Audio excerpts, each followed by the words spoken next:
Bank of England clearly, after 300 years, has now have to declare bankruptcy. People who live in the Great Britain area are going to be plunged back into medieval darkness. The bubonic plague in this situation of this dark ages is the U.S. Treasury market. The elite, they have no plan. Co-founders of the Keiser Report, Max Keiser and Stacey Herbert, exposed the bankruptcy of the Bank of England and its impact on the UK population. They show evidence how the elite are giving up on the American empire.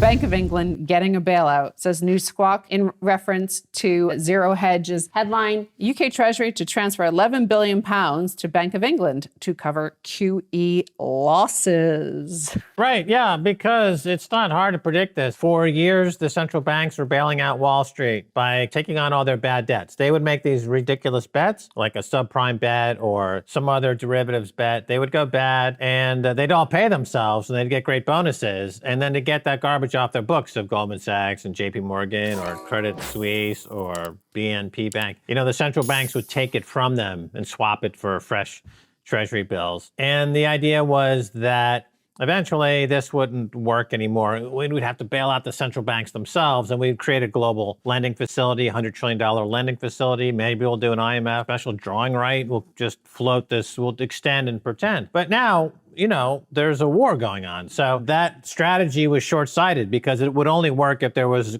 total globalization and total dollarization. But now that we're in deglobalization and de-dollarization, that end game of floating all the bad central bank debt to a mega central bank. I mean, they will try it with central bank digital currencies, and there's another chapter to come here. But the Bank of England clearly, after 300 years, has now have to declare bankruptcy, as we knew that it would, because the economy was just skating on fumes and hamster poop that they kept in the basement at a chateau somewhere in Switzerland and claimed that that had collateral value. Well, guess what? It doesn't. We talk about these dark ages. It's like a literal dark ages emerging that we're starting to see now. Well, BBC prepares secret scripts for possible use in winter blackouts.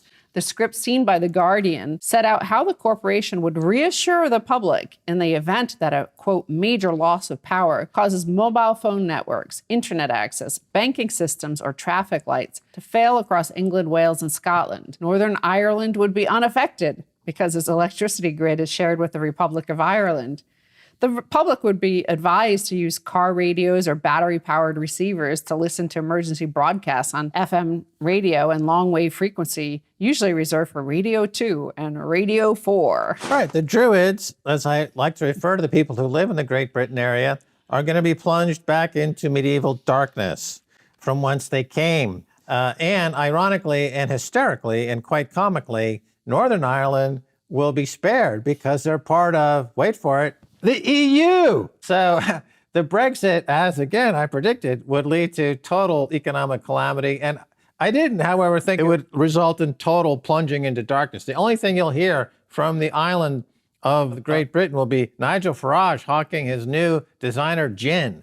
Everything else will be dead silent. In terms of how we enter dark ages and what causes the dark ages, there's like no competency. There's no faith in the institutions. They've lost their will. Like, you know, people turn to the authority back in the Dark Ages and the bubonic plague. They turned to the Vatican and asked, or the kings, and asked, like, what's going on? And they were like, we don't know. It's something in the air. There's some sort of mystery quality in the air.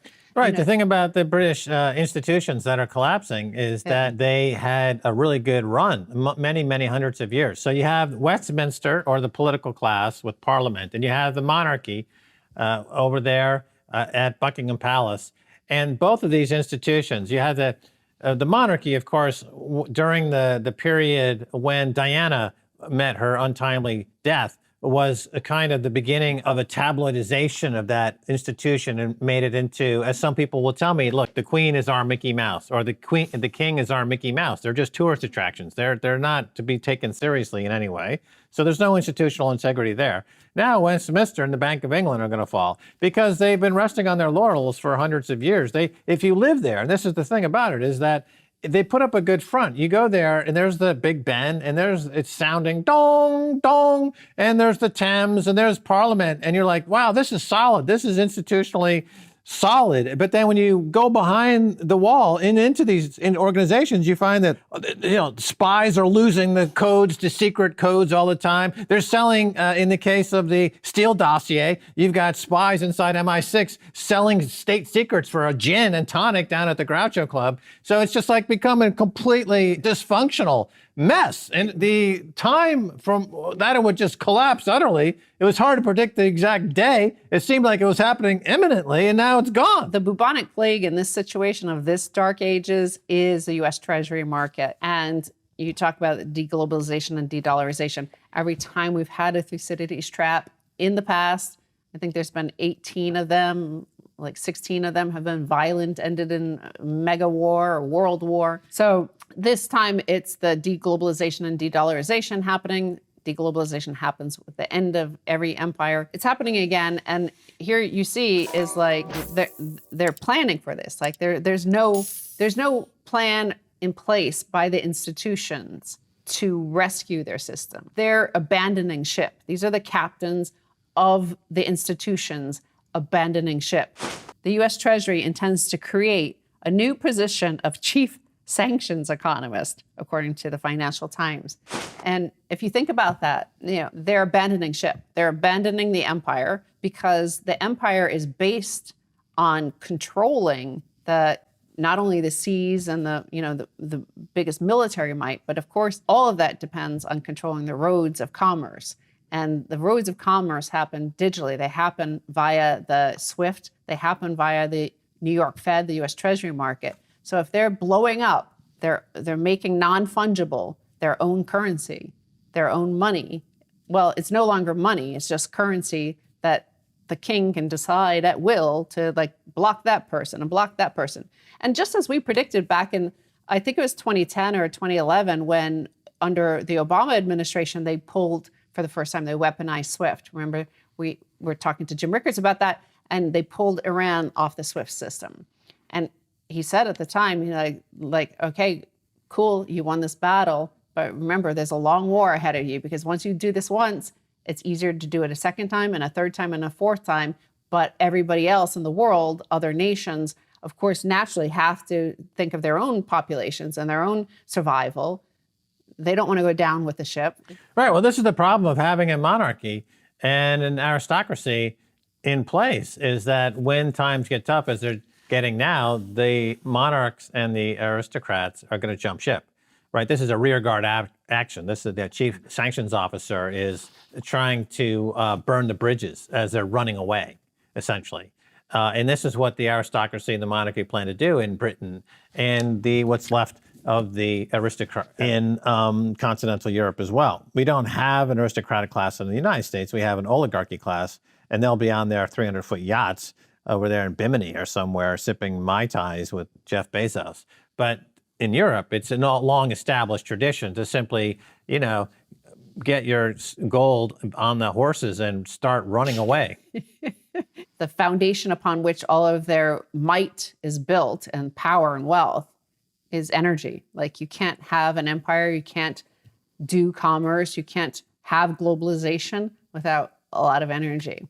Well, as we see, the institutions, the elite, the people in charge, the monarchs, the oligarchs, they have no plan because, okay, they pulled Russia off the grid, the largest commodities producer in the world, one of the top 3 energy producers in the world, had no plan to replace it.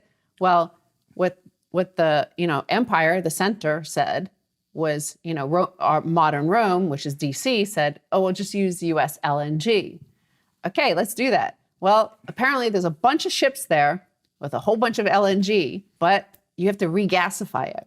There's no place to do it. So there's a whole bunch of tankers off of Europe with no places Wait a to minute. The LNG, the liquefied natural gas. So you take gas. They're in tankers, and they got to turn it back into gaseous, and they have no ability to do that. Well, there are only a few places to do that. There's something like 6 terminals in which you could do that. You take the gas in Texas or Oklahoma, North Dakota, you liquefy it, you put it into a tanker, and you send it across the seas. Well, they can't use it as liquid. They need to turn it back into gas. So dozens of LNG-laden ships queue off Europe's coast, unable to unload. Dozens of ships carrying liquefied natural gas circling off the coast of Spain, unable to secure slots to unload, have prompted grid operators for the country to warn they may have to suspend loading to deal with this, quote, exceptional situation. The region has had to find alternative supplies to Russia's, including LNG, but the arrival of multiple cargoes of the super chilled fuel has exposed Europe's lack of regasification capacity as plants that convert the seaborne fuel back to gas are operating at maximum limit. So, right. Well, to your point, that no one has planned for this. Even though it was very obvious that the end game was in sight, nobody actually planned for it, which of course would be evidentially so. You know, it wouldn't be catastrophic if people were planning for it. So how can you have a catastrophic end game without having everybody not plan for it? Am I right? Click this video to watch YouTube sensation Meet Kevin reveal how FTX collapsed and how one man can prevent the entire crypto market from collapsing.